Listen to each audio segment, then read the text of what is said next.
এমন গোপনে এসে আল্লাহর রাস্তায় দান করে দেয়, তার ডান হাত কি দান করেছে বাম হাত টের পায় না। ডান হাত কি দিল বাম হাত দেখে নাই। অন্য মানুষ জানা তো দূরের কথা, এই গোপন দান আমার আল্লাহর কাছে খুব প্রিয়। এজন্য একটু দান করার অভ্যেস করেন, অল্প করে করেন। আজকে যে এই 5 টাকা দান করে দেন মসজিদে, 2 টাকার নোট থাকলে দান করে দেন, 1 টাকার পয়সা থাকলে দান করে দেন। দান করতেই হবে, কারণ মুত্তাকি হতে চাইলে এই দানের ধারাবাহিকতা কন্টিনিউয়াসলি এটা রাখতে হয়, এটা থামানো যায় না। সময় ভালো বেশি দিলাম, সময় খারাপ কম দিলাম, কিন্তু দিতে হবে। রাজি আছেন? আল্লাকা সিররুন ইনদাল্লাহ বাইনাকা আনতা ওয়া বাইনাল্লাহ, আল্লাকা সাদাকাতুন তাখফা লা ইয়ালামুহা ইল্লাল্লাহ, আল্লাকা সিররুন ইনদাল্লাহ বাইনাকা আনতা ওয়া বাইনাল্লাহ, আল্লাকা সাদাকাতুন তাখফা লা ইয়ালামুহা ইল্লাল্লাহ। সুবহানাল্লাহ পড়ো। আল্লাকা সিররুন ইনদাল্লাহ, তোমার আর তোমার আল্লাহর মাঝে কোনো গোপন আমল আছে নাকি যেটা আল্লাহ ছাড়া কেউ জানে না? জীবনে আমাদের প্রত্যেকেরই এমন কিছু গোপন আমল, ইবাদত আর দান সদকা করা দরকার যেটা দুনিয়ার কেউ জানে না, জানে আমার রব আর জানি আমি। এরকম দান থাকার দরকার আছে না নাই? তোমার জীবনে এমন কোন গোপন সদাকা আছে নাকি যেটা আল্লাহ ছাড়া কেউ দেখেনি? এই গোপন সদাকাটা আল্লাহ খুব পছন্দ করে। এখানে মাদ্রাসা, আজকে আমার ভাই অমুক ভাই দিবেন 2 লক্ষ টাকা, বলেন মারহাবা। এটা উনি আল্লাহর জন্য দিতে পারে, মারহাবার জন্য দিতে পারে, ঠিক কি না?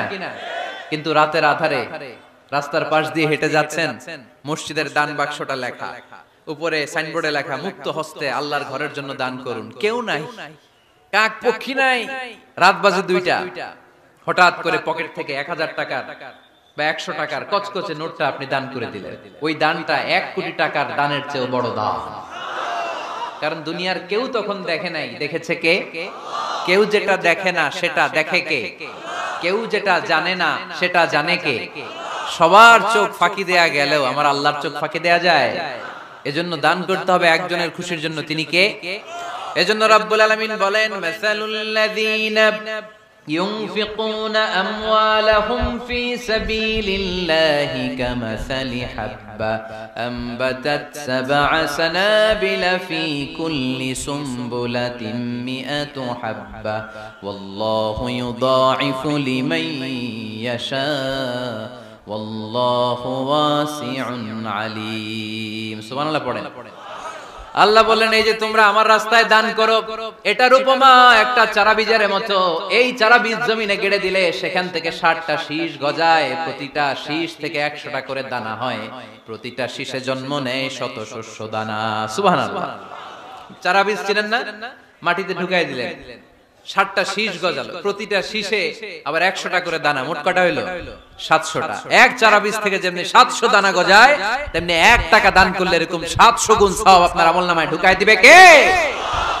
যারা দুনিয়ার বুকে প্রকাশ্যে গোপনে দান করত, সচ্ছল আর অসচ্ছল অবস্থায় দান করত, কিয়ামতের দিন যখন তাদেরকে তাদের আমলনামা দেয়া হবে, আমলনামা দেখে বলবে, আল্লাহ এত সওয়াব দুনিয়ার বুকে আমি করি নাই, অন্য কারো আমলনামা তোমার ফেরেশতারা ভুল করে আমারে দিয়েছে। আল্লাহ এত আমলনামা তো আমি করি নাই, এত নেক কাজ করতে থেকে আসলে, এটা আমার না, তোমার ফেরেশতারা ভুল করে আরেকজনটা গছাই দিয়েছে আমার। আল্লাহ বলবে, না, আমার ফেরেশতারা ভুল করে না। সুবহানাল্লাহ পড়েন। ফেরেশতারা কখনো ভুল করতে পারে না, এটা তোমারই আমলনামা, আমার আমলনামা, আমি তো এত সওয়াব করে নাই। আল্লাহ বললেন, তুমি যে ওই আমার খুশির জন্য দান করেছো, ওই ছোট্ট দানটাকে আমি বড় করে তোমার আমলনামায় ঢুকাই দিছি। আরো আস্তে কোন সুবহানাল্লাহ। হাদিসে এসেছে, কামা ইউরাব্বি আহাদুকুম ফুলুয়া, তোমরা যেমনি ছাগল পালো বা সুর পালো, আল্লাহ তাআলা তোমাদের দানটাকে এরকম পেলে পুষে বড় করে। আপনারা কিশোরগঞ্জে গরু পালেন কারা দেখি?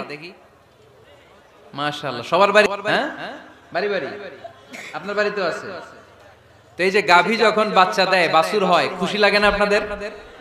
মালিক কি করে? এটারে খাওয়ায়, খাইয়ে দাইয়ে পেলে পুষে বড় করে না? কুরবানির হাটে বিক্রির জন্য। আল্লাহ বললে, তুমি যে ওই ছোট্ট দান করেছো, তোমার এই ছোট্ট দানটা আমিও এটারে খাইয়ে দাইয়ে পেলে পুষে বড় করে উহুদ পাহাড়ের সমান করে তোমার আমলনামায় ঢুকিয়ে দিয়েছি। এজন্য আল্লাহ বললেন, আল্লাযীনা ইউনফিকুনা ফিস সাররা'i ওয়াদ দাররা, মুত্তাকিদের প্রথম গুণ সচ্ছল আর অসচ্ছল উভয় অবস্থায় আল্লাহর জন্য তারা দান করে। সুবহানাল্লাহ পড়ে। তাহলে মুত্তাকিদের প্রথম গুণ, তারা কি করে? জোরে বলেন, সবাই বলেন, আবার বলেন। আপনাদের কষ্ট হচ্ছে? দোয়া করে ফেলি।